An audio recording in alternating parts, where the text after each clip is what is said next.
I'm Glenn Lowry, director of the Museum of Modern Art, and of course was part of the team that oversaw first the decision to do Tim Burton, and then worked with the curators to make sure we had an extraordinary exhibition.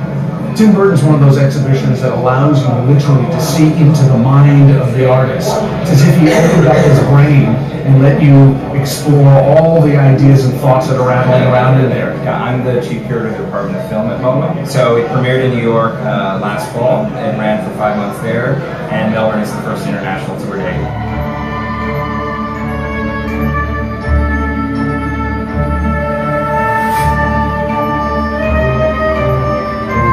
What they told me about New York was that people that wouldn't ordinarily go to a museum came to the show, which that made me feel very, very, great. It's like, 'cause I didn't grow up in a museum culture. Hollywood Wax Museum was probably the only museum I really went to, so they can't really call that a museum.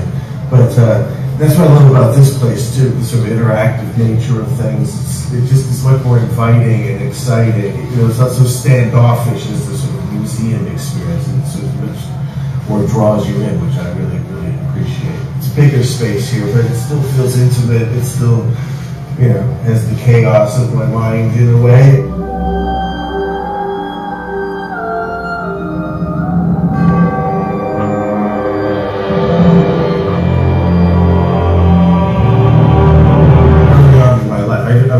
I didn't really speak, so I felt much more comfortable doing a sketch and having that have more meaning to me than sort of my intellectual mind, and so it's always been, in certain projects, a way of thinking that, well, that's more meaningful and powerful for me coming from an image or from the subconscious, and I feel much more sort of comfortable and that's coming from a stronger place for me.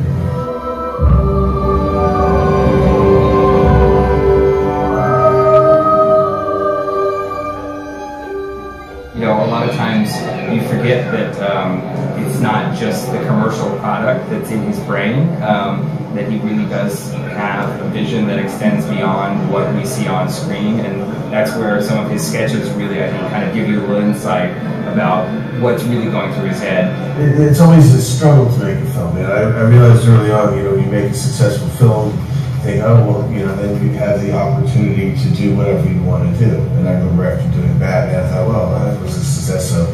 But then after that, trying to get Edward Scissorhands done was very difficult. Nobody wanted to do that. I have that even now, so it's a process that, always kind of keeps you slightly humble, it's like it's never kind of a blank check and never an open book that way.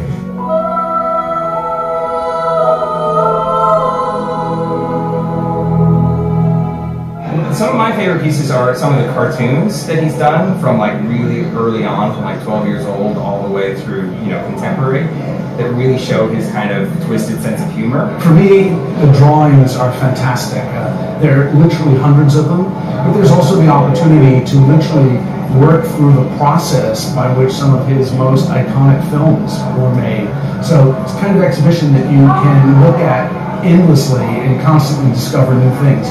But there's a kind of haunted house at the end that's a don't miss as far as I'm concerned. I don't want to give away the surprise. I didn't realize I saved so much stuff because I never really look at it. I sort of stuff in drawers, and Ron and Jenny just kind of did an archaeological dig, and they found my original rejection slips from Disney and all sorts of things that I didn't even know I had or kept. The things you shouldn't miss are the things you would never expect to see in an exhibition about Tim Burton. I mean, it's great to have the Batmobile, it's great to have props from the movies, but when you go through and you see his really early sketchbooks from grade school, and you see the notes from Disney saying, well, you've got some great ideas, but we think you should work harder, basically rejecting him as an artist, and he just made $1 billion for them, 25 years later. Hansel and Gretel, a TV version of the fairy tale that he made for the Disney Channel that aired exactly once because it was way too creepy. I mean, this is the kind of stuff that you'll never be able to see again, probably, because it's really intense personal material. So that's what I would look out for.